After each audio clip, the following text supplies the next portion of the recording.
স্পেনের জমিন 800 বছর পর্যন্ত মুসলমান শাসন করলো। যেই স্পেনের মধ্যে 30 খণ্ড তাফসীর লেখা হলো, তাফসীরে কুরতুবী। আজকে স্পেনের মধ্যে আজানের ধ্বনি নাই, সব ধ্বংস হয়ে গেল। মুসলমানকে আগুনে পুড়িয়া ভূমধ্য সাগরে সব শেষ করে দিল। ইহুদি বেঈমানরা মিছিল করলো, আনন্দ মিছিল। ওই দিনটা ছিল এপ্রিলের 1ম তারিখ, পহেলা এপ্রিল। পহেলা এপ্রিল মুসলমানের কান্নার দিন, বেঈমান ইহুদিদের আনন্দের দিন। কিন্তু মুসলমান বুঝে না, এপ্রিল ফুল পালন করতে গিয়া মুসলমানেরাও আনন্দ করে লাফায়। অথচ মুসলমানের এক ক্লান্তের দিন, বেঈমান কর্তৃক অত্যাচার নিপীড়ন মুসলমানের উপরে। স্পেনের জমিন ধ্বংস যেদিন শুরু হয় পহেলা এপ্রিল। এই জন্য বেঈমানরা এপ্রিল ফুল পালন করে। মুসলমানের ইতিহাসও জানা নাই, জানবে দূরের কথা। হিন্দু আইসাই বাংলাদেশে ইসলামের বিরুদ্ধে আন্দোলনের ডাক দেয় নাই, ইহুদি দেয় নাই। এ দেশে ইসলামের 12টা বাজানেওয়ালা মুনাফিকই যথেষ্ট। আমি যে কথাগুলো বললাম, এই বয়ানটা মসজিদের খতিব সাহেব আগামী জুমায় করো। মুসলমান কমিটির কয়েকজন বলবে, হুজুর আপনি বাড়িতে বেড়ায় 6 মাস। কথা ঠিক, কারণ ওই শিয়ালের হাতে মুরগি। কেমনি জাতির কপাল খুলবে। এজন্য রহমতের নবী বলেন, মুসিবতের পরীক্ষায় পাস করো, ইবাদতের বেলায় ধৈর্য, মুসিবতের বেলায় ধৈর্য ধারণ করো, গুনাহের বেলায় ধৈর্য। জীবনটা চলে যাবে, তারপরও গুনার ক্ষেত্রে কোনোদিন আমি সামনে আগাবো না, আল্লাহর ভয়। ভাইরা আমার, ওমরে ফারুক রাদিয়াল্লাহু তাআলা আনহু রহমতের নবীকে জবাই করার জন্য তরবারি নিয়ে দৌড়ায়। আল্লাহর হুকুম, সে ওমর আমার নবীর চেহারা দেখে কালেমাওয়ালা হয়ে গেল। আল্লাহ তাকে এমন ভাবে কবুল করেছেন, ওমর এখন যেই পথ দিয়া চলে, শয়তান ওই পথে চলে না, ভয়। যুবক মদের বোতল নিয়ে হাঁটে, হঠাৎ করে তাকায় দেখে ওমর আসতেছে, ভয়, ফালায়াও দিতে পারে না। আল্লাহর কাছে মনে মনে তওবা করছে। ওমর এসে সামনে দাঁড়ায়, বোতলটা দে। যুবক কাঁপতেছে। কেন কাঁপে? বলে ওমরের মেজাজ এমন যে কথার আগে তরবারি রেডি। যুবক কাঁপতে কাঁপতে বোতলটা দিল। ওমরে ফারুক রাদিয়াল্লাহু আনহু বোতলটা নিয়ে দেখে বোতলের ভেতরে 1 ফোঁটা মদও নাই, পুরা বোতলটা সাদা দুধে ভরা।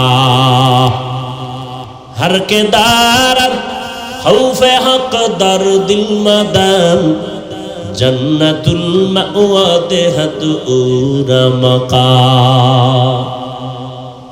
1 নম্বর আল্লাহর ভয়ের পরীক্ষা চলবে।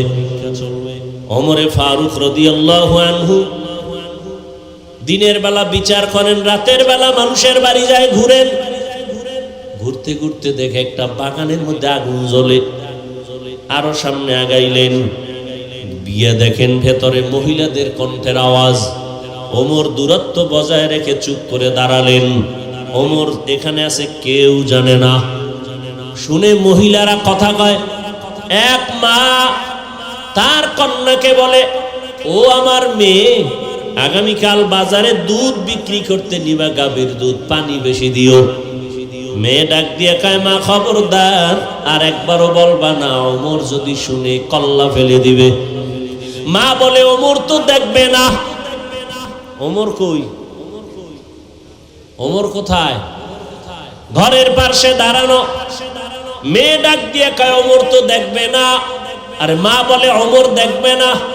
মেয়ে বলতেছে, মা ওমর যদিও দেখবে না, তবে আমার আল্লাহ আমারে তো দেখবে। ইয়া ইলাহি মুঝসে মুঝকো দূর কর, তাকে দেখো মুঝ মে তুঝকো এক নজর। ইয়া ইলাহি তু মেরা মাবুদ है, या इलाही तू मेरा माशूक है। ওমর ফারুক রাদিয়াল্লাহু আনহু কথাটা শুনে চলে গেলেন। পরের দিন আদালতে লোক পাঠাইয়া মা আর মেয়েটাকে ডাকালেন। ডাকানোর পরে তারা ভয়, মনে হয় ওমর ডাকছে মানে ফাঁসি হয়ে যাবে। সম্মানের সাথে মেহমানদারি আপ্যায়ন করালেন। ওমর মোহাব্বতের আওয়াজ দিয়ে বললেন, মা ধন্য আপনার কপাল, এমন একটা মেয়ে আপনি ঘরে পাইছেন যার আপাদমস্তক শুধু আল্লাহর ভয় ঢুকানো, তাকওয়ার ফাউন্ডেশন তার ভেতরে, আল্লাহর ভয়। আপনি ধন্য মা, আজকে আপনাকে একটা পুরস্কার দেওয়ার জন্য ডাকছি। মা বড় খুশি। খলিফাতুল মুসলিমিন আমাকে পুরস্কার দিবেন। কি পুরস্কার দিতে চান? ওমরে ফারুক বলেন, আপনি যদি খুশি হন আর রাজি হন, আপনার ওই কন্যাটা, মেয়েটা আমি ওমরের ছেলের বিবাহের বন্ধনে নিতে চাই। মা বড় আনন্দিত হয়ে গেলেন। আলহামদুলিল্লাহ, আমি রাজি। ওমর এই আল্লাহর বান্দি মেয়েটাকে তার ছেলের সাথে বিবাহের বন্ধনে নিয়ে আসলেন। আর এই মেয়েটা এমন ধন্য, এমন চাঁদের আলো, এর গর্ব ধারায় আর এক চাঁদের আলো জমিনে আসছে। ওমর ইবনে আব্দুল আজিজ রহমাতুল্লাহ আলাইহি। এই জন্যই বললাম, ও যুবক, জীবনে যদি কথা বলে, ইংলিশে কথা বলে, পাগল আবার ইংলিশ কেন বলে, আরবি বলে কেন? চিন্তা ভাবনা করে দেখলাম, পাগল হইয়া ইংলিশ শিখে নাই, আরবি শিখে নাই, বরং স্কুল বা মাদ্রাসার ভালো ছাত্র ছিল, বেয়াদবি করে পাগল হয়ে গেছে। জমিনে কোনো মা বাবা সন্তানের জন্য বরদোয়া করে না। জমিনের মধ্যে কোনো শিক্ষক ছাত্রের জন্য বরদোয়া করে না।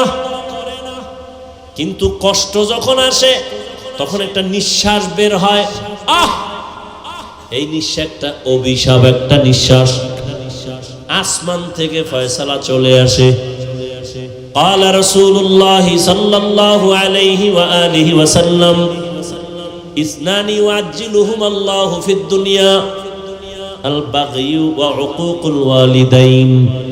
পয়গম্বর বলেন, দুইটা অন্যায় আছে, যদি করো শাস্তিটা মরার আগেই হবে।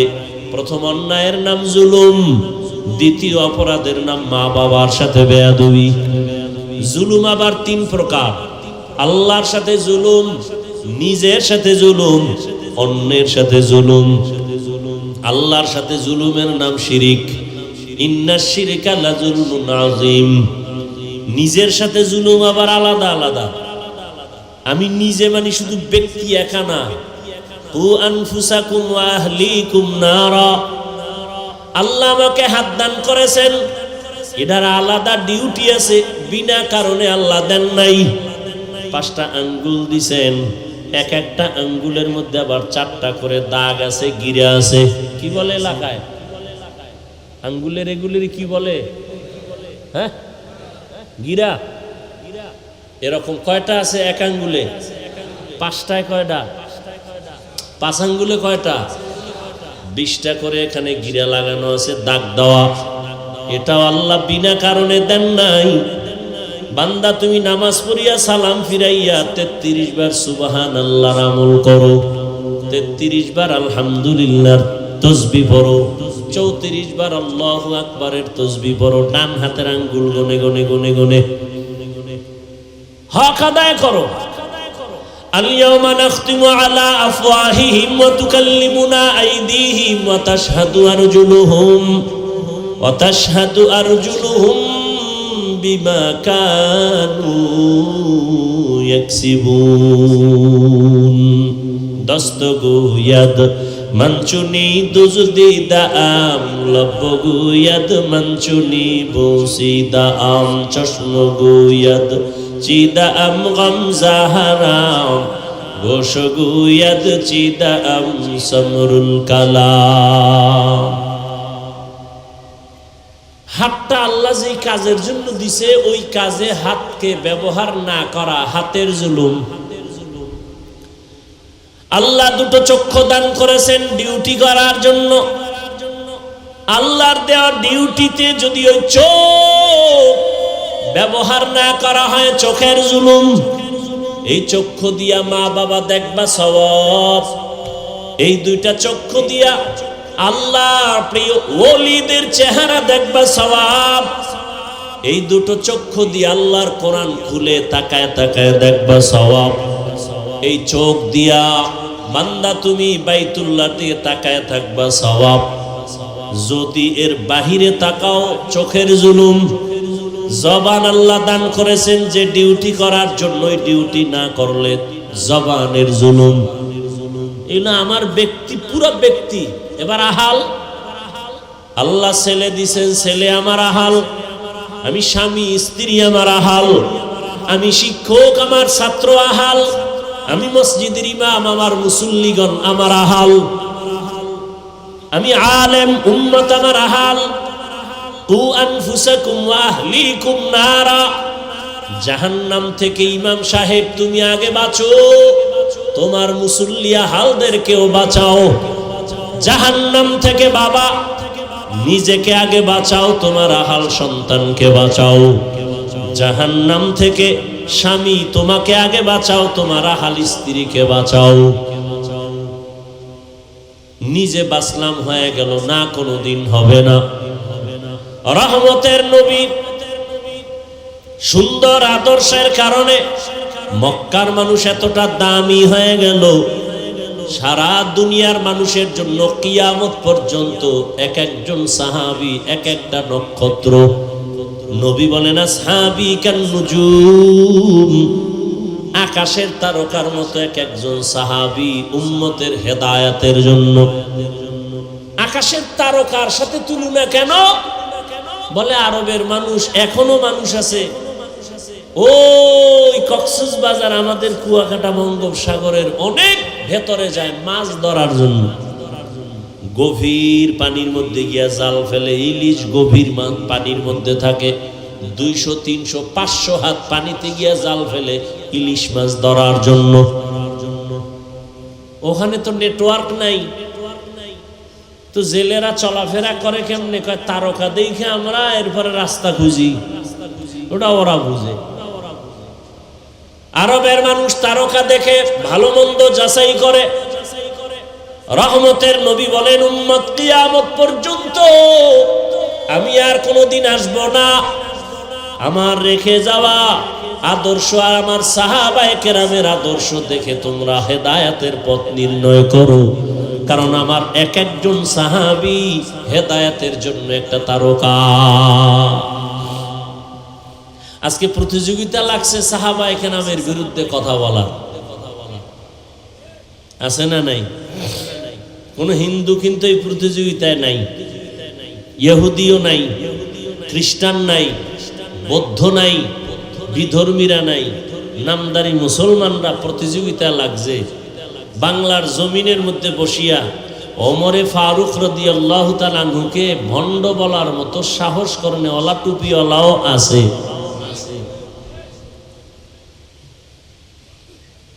সাহাবায়ে কেরামের বিরুদ্ধে ইশারা ইঙ্গিতে যারা বলবে লেখবে এরা ভণ্ড, এদের যারা ভণ্ড বলবে না তারাও ভণ্ড। আল্লাহ হেদায়েত দান করুন। ওই যে কপাল, কপাল যদি পুড়ে যায়, কপাল পরার আর এক আলামত হলো আল্লাহ যে তার উপরে বেজার, তার প্রথম প্রমাণ সে আলেমদের পিছনে লাগবে। আহলে হক আলেমের পিছনে যে লাগে প্রমাণ তার কপাল খারাপ। মা বাবার সাথে বেয়াদবি, শিক্ষকের সাথে বেয়াদবি। 3 নাম্বার হলো উলামায়ে কেরাম মুরব্বীদের সাথে বেয়াদবি।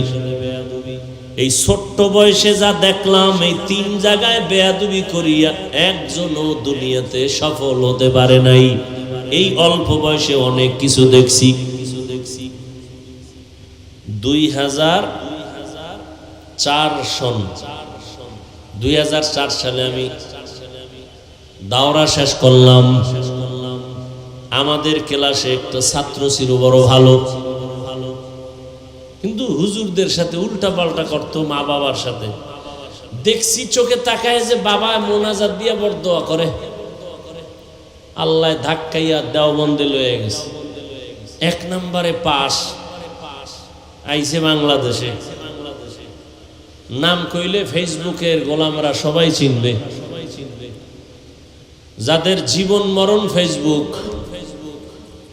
এখন মাও জীবন না, বাবাও না, বাপ ছাড়তে রাজি, মা ছাড়তে রাজি, ভাই ছাড়তে রাজি, মাদ্রাসা ছাড়তে রাজি, সব ছাড়বে, মোবাইলের এই গজবের পথ ছাড়বে না। ও এটা নিয়ে দুনিয়াও বরবাদ করবে, আখেরাতও বরবাদ করবে, মান্নত করে ফেলেছে। এরা চিনবে নামটা বললেই, বিশেষ করে আমাদের মাদ্রাসার লাইনে এত ভালো ছাত্র বাংলাদেশে কোথাও 1 মাসের বেশি থাকে না। এক জায়গায় মাইরও খাইছে শুনছি। আমার দ্বারা একদিন আইছে মাদ্রাসায় ঢাকাতে, তো ওয়াজ নিবে, আমি তোরে ওয়াজ দিব না জীবন। তো চোখের সামনে শুধু একটা না, হাজারও দেখতেছি। এই 3 জায়গায় যারা বেয়াদবি করে এরা দুনিয়াতেই বিফল, সব ধ্বংস হয়ে যায়। আজকে বাংলাদেশে এত ঝামেলা কেন? একমাত্র উলামায়ে কেরামের সাথে বেয়াদবির ফলাফল। না আসতে বলেন কেন? দালাল দালাল ভাব, উল্টা আমগো দালাল কন না, আমগো চেহারা দেখলে মনে হয় দালাল। উলামায়ে কেরাম যদি কোন সুদখোরের কাছে যায়, বুঝতে হবে তার রং ঠিক রেখে যদি যায়, তাহলে সুদখোরের রং লাগায় নাই, বুঝতে হবে তাহলে ইসলামের স্বার্থে গেছে, দুনিয়ার স্বার্থে না। যদি সুদখোরের কাছে যাইয়া তার রঙে রঙিন হয়ে যায় হুজুর, তাহলে বোঝা গেল উদ্দেশ্য ভিন্ন। কিন্তু উলামায়ে কেরাম তার অস্তিত্ব ঠিক রেখে যদি আওয়ামী লীগের কাছে যায়, বিএনপির কাছে যায়, যার কাছে যায়, বুঝতে হবে দিনের স্বার্থে। হাটহাজারীর হুজুর গেছেন দিনের স্বার্থে, আওয়ামী লীগ হতে যান নাই। বিএনপির কাছে গেছেন মুফতি আমিনী রহমতুল্লাহ আলাইহি, হাজারো আলেম দিনের স্বার্থে গেছেন, মাদ্রাসার স্বার্থে গেছেন, কোরআন হাদিসের অস্তিত্ব ঠিক রাখার জন্য গেছেন, বিএনপির গোলাম হতে যান নাই।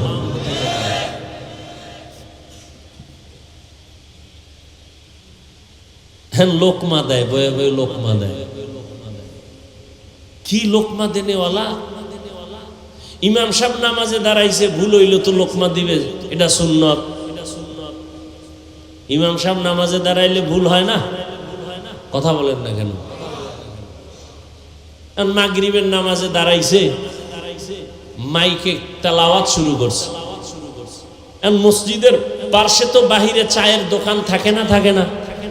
ওখানে কয়েকটা বেনামাজি 3rd ক্লাসের বয়ে বয়ে বিড়ি টানে আর চা টানে, ওখানে নামাজ লাগে না, দিল এমনি পরিষ্কার। ইমাম সাহেব তেলাওয়াত শুরু করছে, জানালা দিয়ে বাহিরে আওয়াজ আসতেছে, আলহামদু পড়তেছে। হঠাৎ করে আল্লাহর কি কুদরত, আলহামদুর মধ্যেই ভুল হয়ে গেছে। তো চায়ের দোকানের ওই বেনামাজিটি শুনে ফেলাইছে। একটা আর একটার কয়, ইমাম সাহেব কইল কি? কত ভুল করছে, ভুল, কত লোকমা দাও। একটা কাপ ফেলাইয়া জানালা দিয়ে তাকায় লোকমা দেয়। ইমাম সাহেব, কামটা তো ঠিক হয়নি।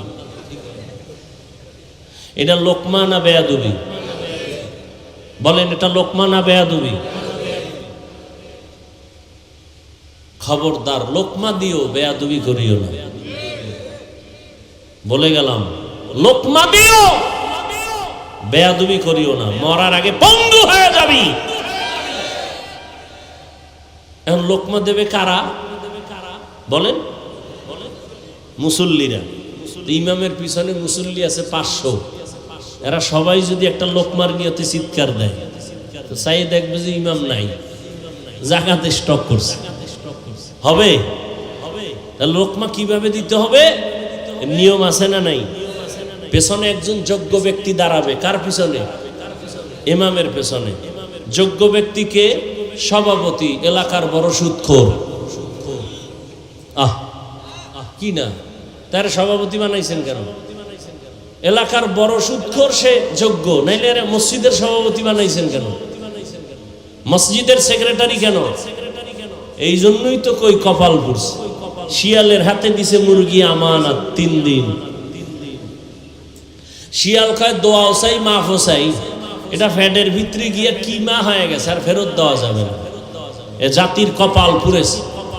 শিয়ালের হাতে মুরগি দিলে যা হয়, মসজিদ মাদ্রাসা ধর্মের চাবি সুদখোর বেনামাজি ঘুষখোরের হাতে দিলে তো তাই হবে, আর তাই হচ্ছে। দিছে কে? জিবরাইল। সুদখোর ঘুষখোরের হাতে মাদ্রাসা মসজিদের চাবি দিছে কে? ফেরেশতারা। কারা দিছে? কারা? আমরা কইতে লজ্জা লাগে, ভোটের আগে পায়খানা খাইছেন টাকার নামে, লজ্জা করে নাই? ওই ভোটের আগের রাত্রে টাকা না খাইয়া বাথরুমে গিয়া 10 গ্রাম পায়খানা খাইও, পরে বাজারে গিয়া হালাল সাবান দিয়া কুলি কইর, বন্ধ শেষ। মোনাজাত দেয় কবুল হয় না, হুজুরের দোষ। নিজে যে হারাম খাইছে আর কোনো দোষ নেই। কয় ভাই দাওয়াত কা? আলহামদুলিল্লাহ। কয় আপনার বাড়ি? কয় নাউজুবিল্লাহ। নিজের অপরাধের চিন্তা নাই, নিজে নামাজ পড়ে না, দোষ নাই, লোকমা দেয়। তো যোগ্য ব্যক্তি দাঁড়াবেন। কেমন যোগ্য? ইমামের নামাজের মাঝখানে যদি ঝামেলা হয়, ইমাম পেছনে যাবেন, বাকি নামাজটা পেছনের যোগ্য ব্যক্তি এসে কমপ্লিট করে দিবেন। এমন কি তেলাওয়াত চলতেছে, মাঝখানে হঠাৎ করে যদি এমন হয়ে যায় শব্দের উচ্চারণ যে অর্থ বিকৃত হয়ে গেছে, এটা বুঝার মতো ইলমওয়ালা পেছনে থেকে লোকমা দিবেন। এজন্য আমি সারা বাংলাদেশে বলি, অন্তত উলামায়ে কেরামদেরকে লোকমা দেনেওয়ালারা সাবধান। লোকমা দাও কিন্তু বেয়াদবি করিও না। লোকমার নামে বেয়াদবি করলে কপাল পুড়ে যাবে। ভালো করে মনে রাখিও, রাসূলের হাদিস শুনায়ে গেলাম, 3 জায়গায় বেয়াদবি করলে ওর কপাল শেষ। মরার পরে না আগে? আগেই। 1 নম্বরে কি? মা বাবা। 2 শিক্ষক। 3 উলামায়ে কেরাম, মুরব্বী।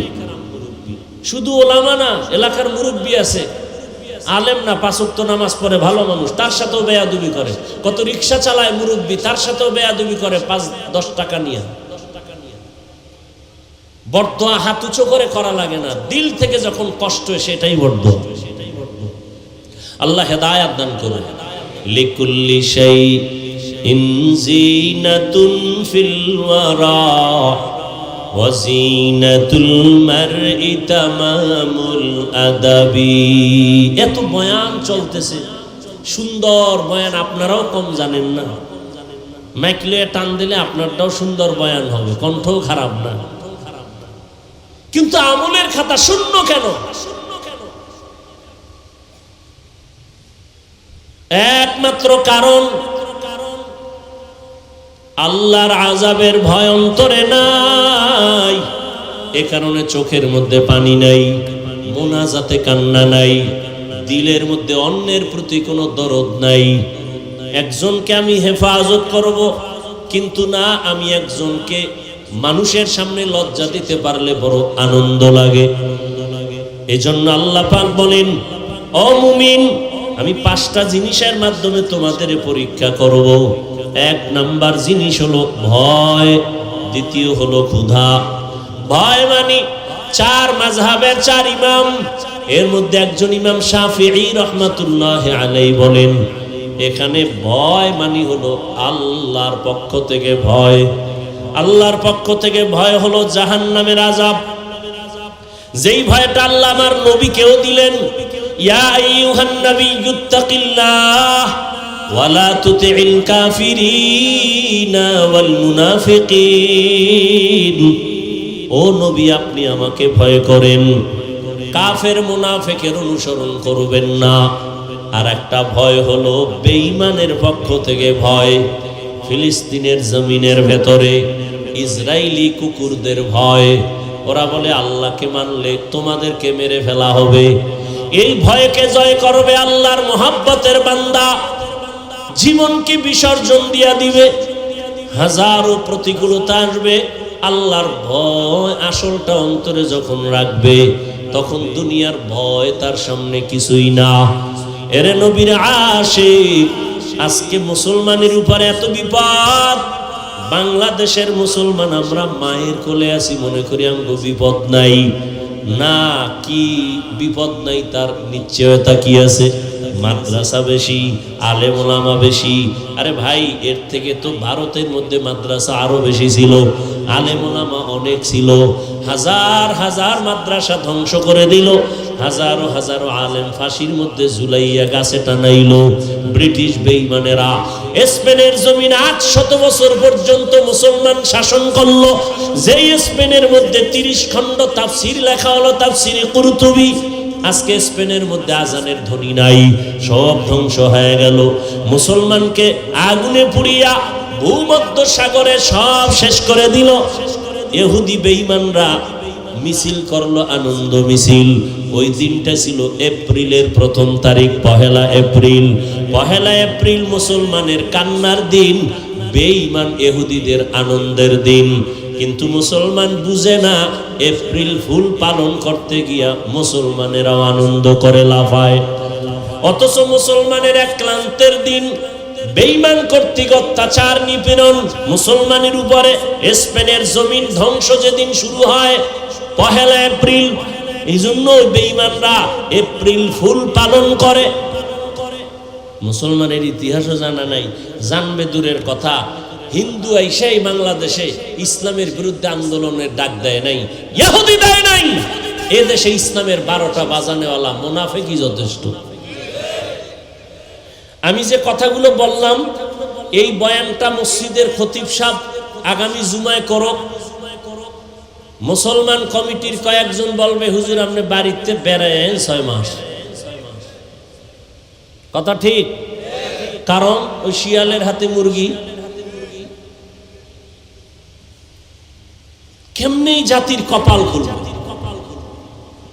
এজন্য রহমতের নবী বলেন, মুসিবতের পরীক্ষায় পাস করো, ইবাদতের বেলায় ধৈর্য,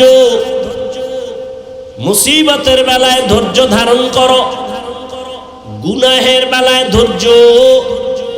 জীবনটা চলে যাবে, তারপরও গুনার ক্ষেত্রে কোনোদিন আমি সামনে আগাবো না, আল্লাহর ভয়।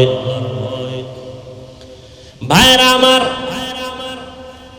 ওমরে ফারুক রাদিয়াল্লাহু তাআলা আনহু রহমতের নবীকে জবাই করার জন্য তরবারি নিয়ে দৌড়ায়। আল্লাহর হুকুম, সে ওমর আমার নবীর চেহারা দেখে কালেমাওয়ালা হয়ে গেল। আল্লাহ তাকে এমন ভাবে কবুল করেছেন, ওমর এখন যেই পথ দিয়া চলে শয়তান ওই পথে চলে না, ভয়। যুবক মদের বোতল নিয়ে হাঁটে, হঠাৎ করে তাকায় দেখে ওমর আসতেছে, ভয়, ফালায়াও দিতে পারে না। আল্লাহর কাছে মনে মনে তওবা করছে। ওমর এসে সামনে দাঁড়ায়, বোতলটা দে। যুবক কাঁপতেছে। কেন কাঁপে? বলে ওমরের মেজাজ এমন যে কথার আগে তরবারি রেডি। যুবক কাঁপতে কাঁপতে বোতলটা দিল। ওমরে ফারুক রাদিয়াল্লাহু আনহু বোতলটা নিয়ে দেখে বোতলের ভেতরে 1 ফোঁটা মদও নাই, পুরা বোতলটা সাদা দুধে ভরা। हर के दारत खौफे हक दर दिल मदम जन्नतुल मावा देहत उरा मकाम। 1 নম্বর আল্লাহর ভয়ের পরীক্ষা চলবে। ওমরে ফারুক রাদিয়াল্লাহু আনহু দিনের বেলা বিচার করেন, রাতের বেলা মানুষের বাড়ি যায় ঘুরেন। ঘুরতে ঘুরতে দেখে একটা বাগানের মধ্যে আগুন জ্বলে। আরো সামনে আগাইলেন, বিয়ে দেখেন ভেতরে মহিলাদের কণ্ঠের আওয়াজ। ওমর দূরত্ব বজায় রেখে চুপ করে দাঁড়ালেন। ওমর এখানে আছে কেউ জানে না। শুনে মহিলারা কথা কয়। এক মা তার কন্যাকে বলে, ও আমার মেয়ে, আগামীকাল বাজারে দুধ বিক্রি করতে নিবা, গাভীর দুধ, পানি বেশি দিও। মেয়ে ডাক দিয়ে কয়, মা খবরদার, আর একবারও বলবা না, ওমর যদি শুনে কল্লা ফেলে দিবে।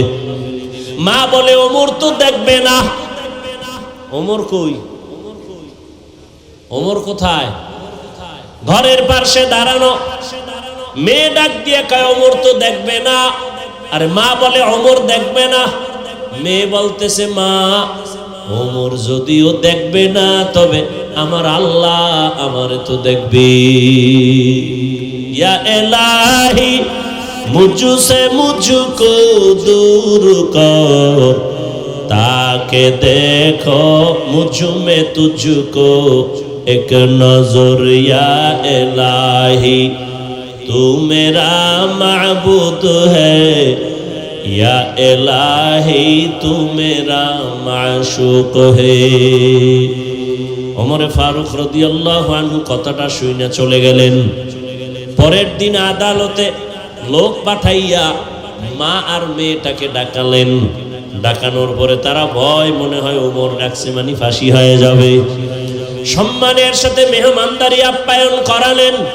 ওমর মোহাব্বতের আওয়াজ দিয়ে বললেন, মা ধন্য আপনার কপাল, এমন একটা মেয়ে আপনি ঘরে পাইছেন যার আপাদমস্তক শুধু আল্লাহর ভয় ঢুকানো, তাকওয়ার ফাউন্ডেশন তার ভেতরে, আল্লাহর ভয়। আপনি ধন্য মা, আজকে আপনাকে একটা পুরস্কার দেওয়ার জন্য ডাকছি। মা বড় খুশি। খলিফাতুল মুসলিমিন আমাকে পুরস্কার দিবেন। কি পুরস্কার দিতে চান? ওমরে ফারুক বলেন, আপনি যদি খুশি হন আর রাজি হন, আপনার ওই কন্যাটা, মেয়েটা আমি ওমরের ছেলের বিবাহের বন্ধনে নিতে চাই। মা বড় আনন্দিত হয়ে গেলেন। আলহামদুলিল্লাহ, আমি রাজি। ওমর এই আল্লাহর বান্দি মেয়েটাকে তার ছেলের সাথে বিবাহের বন্ধনে নিয়ে আসলেন। আর এই মেয়েটা এমন ধন্য, এমন চাঁদের আলো, এর গর্ব ধারায় আর এক চাঁদের আলো জমিনে আসছে। ওমর ইবনে আব্দুল আজিজ রহমাতুল্লাহ আলাইহি। এই জন্যই বললাম, ও যুবক, জীবনে যদি সফল হতে চাও, সবাই তো সফলতা চায়, আমিও সফলতা চাই, আমিও সম্মান চাই। কে সম্মান না চায়? সবাই চায়, কিন্তু সম্মানের ঠিকানা কোথায় এটা মানুষ বুঝতে ভুল করে। সম্মান আর সফলতা আসবে তিন জায়গার দোয়া: মা বাবার দোয়া, শিক্ষকের দোয়া, উলামায়ে কেরামের দোয়া, নেক নজর। মা বাবার দোয়া ছাড়া জীবনেই চেয়ার পর্যন্ত আসতে পারি নাই। মা বাবার চোখের পানি আর দোয়া যদি না থাকতো, তুমি টাকার মালিক হতে পারতা না, সম্মানের জায়গায় বসতে পারতা না। মা বাবার কত চোখের পানি আর কান্না আর দোয়া তোমার আমার জানা নাই রে বাবা। এত কষ্ট করে মা বাবা তোমাকে আমাকে মানুষ বানাইছেন। তুমি পরীক্ষার হলে গেছো, মা জানে তুমি পরীক্ষা দাও, তোমার তো চিন্তা নাই। আম্মা জান রাতের বেলা ঘুমায় না, চোখের পানি ছেড়ে কাঁদেন, হে মালিক আমার সন্তানকে পরীক্ষায় কামিয়ে বিধান করো। শিক্ষকের দোয়া বড় সম্পদ। দোয়া যদি না থাকে, ওই ছাত্রের শিক্ষার যোগ্যতা আসে না, এলেমে বরকত থাকে না।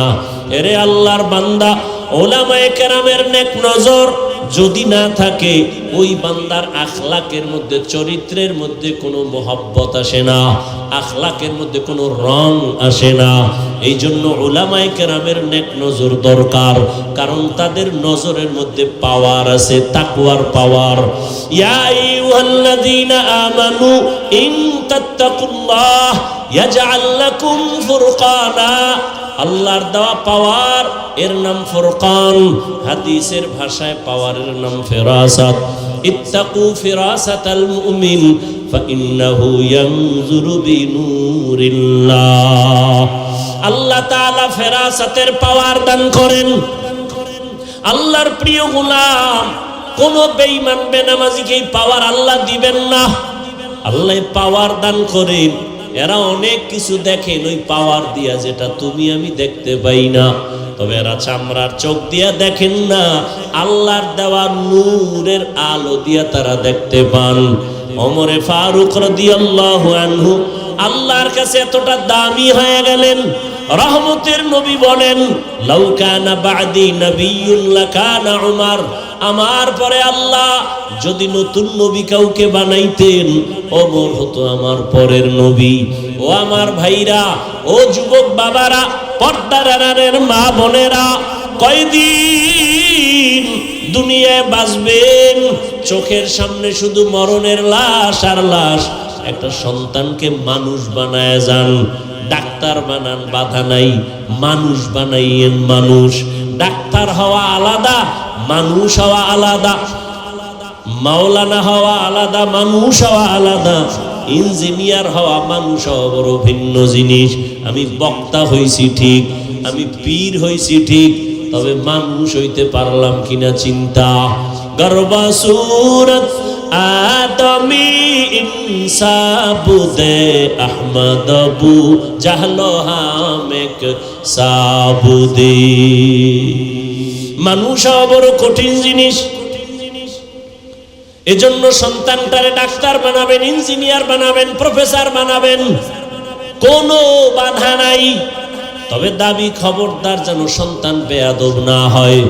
আপনার সন্তানের ব্যবহারে যেন আলেম কষ্ট না পায়, সন্তানের আচরণে মা বাবা কষ্ট না পায়, সন্তানের ব্যবহারে কখনো যেন শিক্ষক কষ্ট না পায়।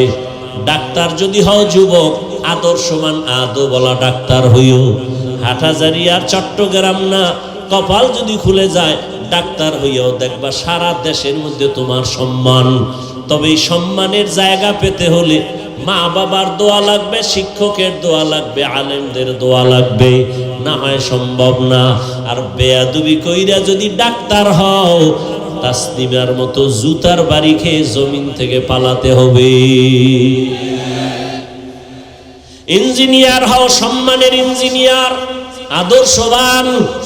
ও যুবক, বয়ান করি মুসলমানের একদল তো আমগো ঢিল সুরে সুরে বলে নবীজি বেঈমানের দাওয়াত দিছে, তোমরা কেন মুসলমানের দাওয়াত দাও? কত কথা, কথা তো আমারও এইটা, আপনাদের কেন বয়ান করব? আজকে তো হিন্দুদের বয়ান করলে ভালো হইতো, ইহুদিদের বয়ান করব। চট্টগ্রামের পাহাড়ি অঞ্চলে খ্রিস্টান মিশনারিরা কতই না ঝামেলা করতেছে, ওখানে বয়ান করা দরকার। পঞ্চগড় অঞ্চলে গিয়া কাদিয়ানি বানাচ্ছে, ওখানে বয়ান করা দরকার। কিন্তু টাইম কই? ফজরের পরে বয়ান, জোহরের পরে বয়ান, আসরের পরে বয়ান। ওই যে পরশুদিন না আগের দিন বৈরী আবহাওয়া, বৃষ্টি, বিবারিয়ার প্রোগ্রামে যেতে পারি নাই, যাইতে পারি নাই। রেডি 10টা থেকে, হেলিকপ্টারে নিবে, পাগল হয়ে গেছে আবেগ, যেতে পারি নাই। হেলিকপ্টারে যেতে হবে, এত টাকার বাহাদুরি, যাইতেই হবে। কিন্তু মাওলায় যদি কবুল না করে কেমনে যাব? সবাই দেখতেছে, এরপরও মানুষ যেতে পারি নাই। বললাম একটা আলাদা প্রোগ্রাম গাড়িতে গিয়ে চেষ্টা করব দেওয়ার, না উল্টা পাল্টা। আমি মাদ্রাসায় ব্যস্ত, বিভিন্ন কাজ, বর্তমান বছরের শুরু, ছাত্রদের নিয়ে ঝামেলা। একটা ছাত্র উল্টা পাল্টা করছে, নিয়ে ঝগড়া করতেছি, ফট করে মোবাইল সামনে এনে দিছে। কোথায় মোবাইল, কার সাথে কথা বলবো, চিনি না কার সাথে। আমি আছি এক ব্যস্ততায়, মেজাজ গরম। ওদিকে বৃহস্পতিবার আমি রোজা রাখি, রোজা অবস্থায় ছাত্র উল্টা পাল্টা ধমকাইতেছি, এর মধ্যে মোবাইল কোথায় ধরছে, মাইকে না কোথায় তাও জানি না। আমার দরকার আছে, এত বড় একজন আল্লাহর বান্দা, কি জানি নাম, বিবারিয়ার একজন খুব বুজুর্গ মানুষ, জীবনে কারোর সাথে বেয়াদবি করলাম না, আর তুমি মনে করো চিনি না, জানি না, বুঝলাম না, ফট করে মাইকে দিয়া দিলা। আর কি বললাম না বললাম আল্লাহ ভালো জানেন, না জেনে না বুঝে এটা আবার মাইকে তুমি প্রচার করো, আর বলো আমি বেয়াদবি করেছি। আল্লাহ হেদায়াত দান করো। আরো জোরে বলেন। আর মিডিয়াওয়ালারাও পাইছে, মানে মাঝে মাঝে এত কষ্ট লাগে। তাহলে আমরা বেদাতীদেরকে গালি দেই কেন? আহলে বাতিলদেরকে গালি দেই কেন? জামাত ইসলামীর লোকদের বিরুদ্ধে অনেক কথা বলা হয় কেন? কই তারা তো তাদের আপনজন নিয়ে মাঠে ময়দানে কাদা সরাসরি করে না। আমাদের কওমের মধ্যে এই দুর্বলতা কেন? আমার মনে পড়ছে চট্টগ্রামের খতিবে আজম সিদ্দিক আহমদ রহমতুল্লাহ আলাইহির কথা। আমার এক ওস্তাদ মুহতারাম বলছিলেন, খতিবে আজম রহমতুল্লাহ আলাইহি নাকি এক সময় বলছিলেন, আফসোস করে দেশের আলিয়া মাদ্রাসাগুলো পূর্ণ শিবিরে আর কওমি মাদ্রাসা পূর্ণ কিবিরে, অহংকারে। না হয় ভুল একজনে করেই ফেললো, এটাকে সরাসরি করার দ্বারা ইসলামের লাভ কি? একজন আলেমের বিরুদ্ধে উম্মতকে বিভ্রান্ত করে দিলে ইসলামের উপকার কি? কেন এগুলো আমাদের মাঝে বুঝেও না, পাইছে আর দিয়ে দিছে। খুশি কি? ওই রাতের ঘুম তার আরামে হবে একজনকে বেইজ্জতি করতে পারলে। আল্লাহ হেদায়েত দান করুন, আল্লাহ হেদায়েত দান করুন, আল্লাহ আমাকে হেদায়েত দান করুন। আমার এলেম নাই, আমল নাই, চলি আল্লাহওয়ালাদের নেক নজর, মা বাবার দোয়া। আমি বেয়াদবি করবো কেন? আমার দুনিয়াতে আসা থেকে আজ পর্যন্ত কোনো বেয়াদবির ইতিহাস নাই, চিনি আর না চিনি না, আমি কোন মুভমেন্টে ছিলাম, কি অবস্থায় ছিলাম খবর নাই। আল্লাহ হেদায়েত দান করুন।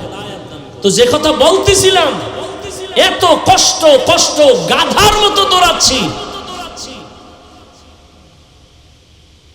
এরপরও ফলাফল দুর্বল কেন? আপনারাও মুসলমান, আমিও মুসলমান, তাহলে আপনার আমার আল্লাহ এক, নবী এক, কোরআন এক, কাবা এক, ধর্ম এক, কালেমা এক, আশা এক, যাওয়া এক, কাফন এক, কালার এক, কবর এক, প্রশ্ন এক। আপনাকে বয়ান করব কেন? অথচ দুঃখ, আমি টুপি খুলতে চাই না। আপনি কেমন মুসলমান যে টুপি দিতে চান না, লজ্জা পান? আমি দাড়ি কাটলে লজ্জা পাই, আর আপনি কেমন মুসলমান দাড়ি রাখতে লজ্জা পান? আমিও মুসলমান, আপনিও মুসলমান। আমি পর্দা না করলে লজ্জা লাগে, আপনি পর্দা করতে গেলে লজ্জা পান।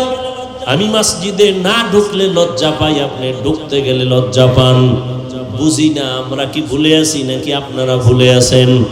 কেন আলেম ওলামাদের বয়ান কাজে লাগান না? শুধু আমি কি একা বয়ান করি? হাজার হাজার আলেম দৌড়াচ্ছে, তাবলীগওয়ালাদের মেহনত, পীর মাশায়েখের মেহনত, ওলামায়ে কেরামদের ঘুম নাই, খানা নাই। নিজের বাড়ি, ছেলে মেয়ে, পরিবার নিয়ে আলেম ওলামারা এত ভাবে না। এই উম্মতের নিয়ে যেই ভাবনাটা ভাবে, ওলামায়ে কেরামের মতোই জাতিকে নিয়ে আর কেউ ভাবে না। আর বাকি সবাই যারা কয় আমরা জনগণ নিয়ে ভাবি, সব চান্দাবাজ আর ধান্দাবাজ। একমাত্র এই জাতির কলিজার আপন ওলামায়ে কেরাম আর কেউ নাই, সব চান্দাবাজ আর ধান্দাবাজ। সবাই চিন্তা করে আমার চেয়ার কেমনে ঠিক রাখবো, অমুকের চেয়ার থেকে নামায় আমি ক্ষমতায় বসবো। আর ওলামায়ে কেরামের এই চিন্তাই নাই। ইমামতি থাক আর যাক টেনশন নাই, মাদ্রাসার শিক্ষকতা থাক যাক টেনশন নাই, কিন্তু উম্মতের চিন্তায় বিভোর, কোনো টেনশন নাই। উম্মতের জন্য একটু প্রচেষ্টা, আবার আল্লাহর কাছে কান্নাকাটি করে, পাও ধৈর্য ধৈর্য ধৈর্য ধৈর্য নরম নরম ভাষায় বয়ান করে, ভাইজান টুপি পরেন, মা বাবার খেদমত করেন, মিথ্যা বলবেন না, মানুষের সাথে খারাপ ব্যবহার করবেন না, বড়দের শ্রদ্ধা করবেন, ছোটকে স্নেহ করবেন, সুন্নাত অনুযায়ী ঘুমাবেন, নবীর আদর্শ মতো খানা খাবেন, কাউকে গালি দিবেন না। এইভাবে তাবলীগওয়ালারা, এভাবে পীর সাহেবরা এত কলিজা দিয়া বুঝায়, এরপর আমরা বক্তারাও বুঝাই, ফলাফল জিরো কেন? একমাত্র কারণ আল্লাহর আযাবের ভয় অন্তরে নাই। আল্লাহর কসম, আল্লাহর ভয় অন্তরে যতদিন আসবে না, ততদিন কোনো বয়ান আমলে আসবে না। আর আল্লাহর ভয়টাও কোনোদিন অন্তরে আসবে না যতদিন পর্যন্ত মানুষটা আল্লাহওয়ালার নজর লাগাবে না। আল্লাহওয়ালাদের নজরের দ্বারা তাকওয়া অন্তরে জমা হবে। এখন যারা আল্লাহওয়ালা মানেই না, বড় বড় মোস লাম্বা কইরা চাপাবাজি করে আর বলে আমরা পীর মানি না, ওলিয়া উলিয়া মানি না, আমাকে কেউ মানাই লাগে না। আমি সারা বাংলাদেশে বলছি, যারা বলে আমরা ওলিয়া উলিয়া মানি না, কোন মুরব্বি মানি না, আহলুল্লাহ মানি না, এরা কোরআন মানে না, বুখারী মানে না, এরা ভণ্ড। এদের যারা ভণ্ড বলবে না তারাও ভণ্ড। এদের অন্তরে কোনোদিন তাকওয়া আসবে না, সম্ভবই না। তাকওয়া আসার পথই হলো আল্লাহওয়ালাদের নেক নজর লাগাও। একটু আগেই বলছি, আল্লাহর ওলি যারা, তাদের নজরের মধ্যে পাওয়ার আছে, তাকওয়ার পাওয়ার। ও দিয়া তাকাইলেই অন্তরের মধ্যে ভয় আসে। আমি নগদ একটা প্রমাণ আপনাকে দেই, সত্য কথা বলবেন, তাল মিলাবেন না। আল্লাহকে সাক্ষী রেখে বলেন, এই যে মাহফিলে বসছেন, ওলামায়ে কেরামের মজলিসে বয়ান শুনতেছেন 1 ঘন্টা 2 ঘন্টা, এই যে বয়ান শোনার পরে আল্লাহকে সাক্ষী রেখে বলে অন্তরের মধ্যে একটু ধাক্কা লাগছেনি? বলেন বলেন। 2 ঘন্টা বয়ান আলেমের সামনে বসিয়া বয়ান শোনার কারণে 2 ঘন্টা টাইমে যদি আপনার অন্তরে একটু ধাক্কা লাগে, হায় রে আমি করলাম কি, আমার জীবনের উপায় কি, আমি কোথায় আছি কোথায় যাব, 2 ঘন্টা যদি আপনার বয়ানে একটু ধাক্কা লাগে, তাহলে আপনি যদি আলেম ওলামা আহলে হক এদের পেছনে একদিন না, ঘন্টা না, বছরকে বছর সময় কাটাইতে থাকেন, এক সময় আপনার ধাক্কা লাগতে লাগতে কলবের এমন অবস্থা হালাত হবে, আপনি জান্নাতের চেহারা দেখা ওলি হইয়া কবরে যাবেন। আউলিয়ারা কারে উকবা ইখতিয়ার, জাহেলারা কারে দুনিয়া ইখতিয়ার, মাইলে মোমেন সোয়ে মোমেন মিশাওয়াদ, মাইলে কাফের সোয়ে কাফের মিশাওয়াদ। ও আমার যুবক বাবারা, তাকাইয়া দেখো, তুমি ডাক্তার হও, ইঞ্জিনিয়ার হও, মা বাবার দোয়া, শিক্ষকের দোয়া, ওলামায়ে কেরামের দোয়া নিয়ে 5 বেলার নামাজ পড়িয়া চলো, দেখবা জীবন সফল হবে। অনেকে মনে মনে ভাবে এটা কেমনে সম্ভব। যুবকদের থেকে জবাব চাই, বাবারা তোমার মতো যুবক সত্য কথা বলো, স্কুল কলেজে পড়ে 5 ওয়াক্ত নামাজও পড়ে আসেনি? তোমার বিবেকের কাছে প্রশ্ন, বলো তুমি কেন পারো না? তোমার মতো যুবক র্যাব, আর্মি, পুলিশ, বিডিআর চাকরি করে 5 ওয়াক্ত নামাজি নাই? ওসি সাহেব, ডিসি, এসপি 5 ওয়াক্ত নামাজ পড়ে। বিবেকটাকে জিজ্ঞাসা করো, বাবা তুমি কেন পারবা না? রাস্তায় গাড়ি চালায় যুবক, ড্রাইভার নামাজ বাদ দেয় না, বলো তুমি কেন পারবা না? কৃষি কাজ করে তোমার মতো জেনারেল লাইনের যুবক, শ্রমিকের কাজ করে, ব্যবসা করে, নদীর মধ্যে মাছ ধরে, নামাজ বাদ দেয় না, বলো তুমি কেন পারবা না? আসলেই তোমার কপালে না জানি কারো বরদোয়া লাগছে, আল্লাহ বুঝি গুনার কারণে বেজার হয়ে গেছে। না হয় তোমার মতো যুবক স্কুলে পড়ে নামাজ পড়ে, তুমি কেন পারবা না? তোমার উপরে বুঝি মা বাবা বেজার, না হয় কোনো আলেমের অন্তরে কষ্ট দিছো, না হয় কোনো শিক্ষকের অন্তরে বুঝি কষ্ট দিয়া বরদোয়া নিছো। এখনো সময় আছে, তওবা করো। ও পর্দার আড়ালের আম্মা জানেরা, বোনেরা, আপনারা কত ধন্য মা, আপনারা আলেমের মায়ের মতো মা, হাফেজে কোরআনের মায়ের মতো দামি মা, আপনারা তো নবীদের মায়ের মতোই, আপনারা তো খাদিজা রাদিয়াল্লাহু আনহার মতো নারী, ফাতেমা রাদিয়াল্লাহু আনহার মতো নারী, আয়েশা রাদিয়াল্লাহু আনহার মতো নারী। আপনার মতো কত মা এখনো আছে অঞ্চলে 5 ওয়াক্ত নামাজ পড়ে, মোবাইলে সময় নষ্ট করে না, স্বামীর মাল হেফাজত করে, খেয়ানত করে না, নামাজ পড়ে 5 বেলার। আম্মা জানেরা, আপনারা কেন পারবেন না?